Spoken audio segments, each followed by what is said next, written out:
What is up, guys? Welcome to today's market recap. Today it was a no trade day for me. I did want to take one setup, but I wasn't able to take it because of the news, like the rules that Alpha has for news. There was 10 a.m. news, so I was like at 9:50. So yeah, I mean, going into the day, I had a bullish bias. We were coming out of this 4-hour fair value gap. We had also swept this 50-minute intermediate low, which was also now an intermediate low. And we have super nice targets to the upside, including London and kind of these relatively equal highs and LR. We ended up just straight up taking it at market open, which was pretty annoying. Um, but I was still pretty bullish. Like I could have still seen. Did this bottom tick? Oh, if it was closed though. Whatever.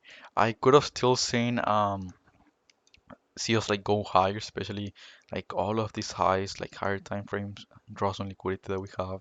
Also, this on-field daily gap, I feel like that was a drawn liquidity. We did end up edging it, but I think the longs towards it was pretty good. Um, yeah, we ended up going higher. We ended up sweeping London highs, which was inside of this 4-hour fair value gap. I didn't really care that much about it because like we're on this buy model, bro. Like the chances of this 4-hour holding are like so low, bro. Like especially when we're so bullish on a hard time frame. So I didn't really care that much about it. We ended up getting a retracement back into these two 5-minute fair value gaps, and then there was a 4-minute inverse, which I'll show here on TradingView. Thank you. Uh, there was this 4-minute inverse here, um, and I was looking to take it. It was like I would say it was more discretional, just because we did have an SMT like at the internal high with like here. We had an SMT when we got the inverse, and also like I mean yeah, that's pretty much it. Only because of the SMT, and also like this high swept, this high. But I was like pretty confident that we're gonna go higher, and I was looking to take it. The only reason as to why I didn't is because it closed at 9:52, and we had 10 a.m. news. So let's say at 10 a.m. it hits my take profit, then I don't know. I'm not really sure what happens. Like I don't. It's not like a hard bridge. It's like soft, I think. If that makes sense. Like I don't know if I keep the winning day and if I even get to keep my profits. So it doesn't really make sense to me to like take this knowing that if I lose, I lose. But if I like win and it hits my take profit between 9:58 and 10:02, I don't keep the winning day or like the profits. I'm not really sure if I keep the profits. I maybe I do. I just probably don't even keep the winning day. Um, I'm not really sure, but yeah. So I didn't really want to risk it. Um, so yeah, I didn't take this, but discretionally I did really like it. And also why I was willing to fade this, even though we had an SMT here with this high. Like, I think that's okay to fade it just because we have the SMT. I just didn't really care that much about this internal SMT because I'm a super bullish overall on the external, like externally. So I didn't really care that much about an internal SMT when I'm super bullish on the external time frame. So yeah, but honestly, like fading this, if you saw it, I think it's fine. Like we also didn't really have a stop hunt, just like back here, and we had also opened up a 50-minute fair value gap. Doesn't really matter though, because we traded into the 5-minute fair value gaps first, and then we opened up the 50-minute fair value gap. And then I was looking to take continuation longs. We had another 4-minute here, this one, which I was gonna take the inverse, but we never got the inverse. Um, we pretty much yeah kept on going higher, and I think that the straws here were like super obvious. Obviously, like we didn't end up taking them, which was kind of surprising. Uh, but this was my drawn liquidity, and I wanted to take continuation longs. We had opened up this 15-minute fair value gap, and we also had this 5-minute fair value gap, which was inside of the 50-minute fair value gap. So the 5-minute fair value gap was the lowest point that I wanted to see us go. We ended up tapping it, and there was a 30 second which you could have taken, and I think if you took it, it's good. I just I'm trying to stay away from taking 30 seconds when it's not like near market open, just because at market open you see a lot of like volume and volatility. So I think that taking 30 seconds there is better, but I'm trying to stay away from 30 seconds. Um, like especially near market like end of session. Even though I think this 30 second was pretty nice though, but I just could have taken the 4 minute, and for me the 4 minute would have been like way more high probability that you're getting like more displacement and a bit higher time frame. So yeah, I decided to wait for that.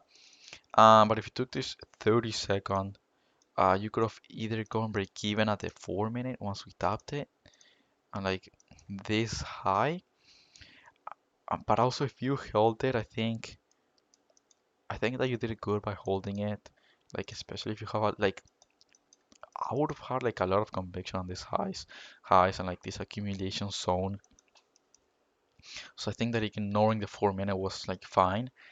So this loss is like it's a good loss if you didn't go break even. Um, but yeah, for me I was waiting for the 4 minute just for more confirmation, and also because it was end of session. There was also other two setups. There was this 1 minute long, like you could have maybe I don't like it. Sort of this 5 minute rally up here. It's just like really premium, bro. Like you're taking a continuation long after like continuation long out of a 5 minute, continuation long here out of a 5 minute, and then you're taking like another continuation long out of a 5 minute, like super premium. Um, I don't really like it. So yeah, and then there was a nice 30 second actually here. Um, like data highs, so it's a pretty nice on liquidity, but I didn't really like it that much just because I don't know, like 10 yen distribution out of a 5 minute fair value gap is you don't really see it often.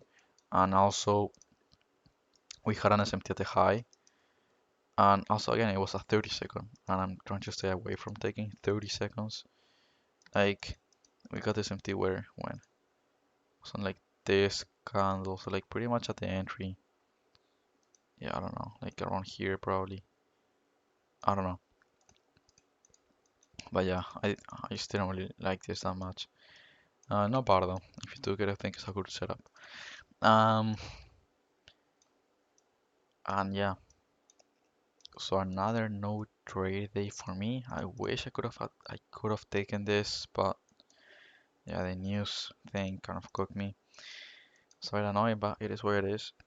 Um, and if I had taken it, I would have like been within the rules, but there's no way of me knowing that. So yeah, and then I know some people took shorts out of like we had an SMT here with this high, and there was an inverse, an unfilled 50 minute. I don't really like it. I fucking hate it. Like we're so close to the drawn liquidity, like the unfilled daily gap, and this could easily fail. And if it fails, bro, like it wouldn't be a good loss at all, in my opinion. Like sure, after we got the inverse, we're most likely gonna go to the 50 minute rally gap. Like the odds of hitting break even at least, I would say like way higher. So I could see the thought process, but you like the way that I saw it was like, I mean, I didn't even see this, like, I wasn't even considering taking shorts at all, but I feel like the way that I was like, wanted to see was this being the manipulation leg, and then this a distribution leg. So, yeah, and that is pretty much it for today. There really isn't much else after, especially like 11, and there was like kind of chop, so, yeah, I mean, there was good price action today, just, unfortunate with this. And then we just never got like the inverse that I was looking to take here. So yeah, that is it for today and peace out.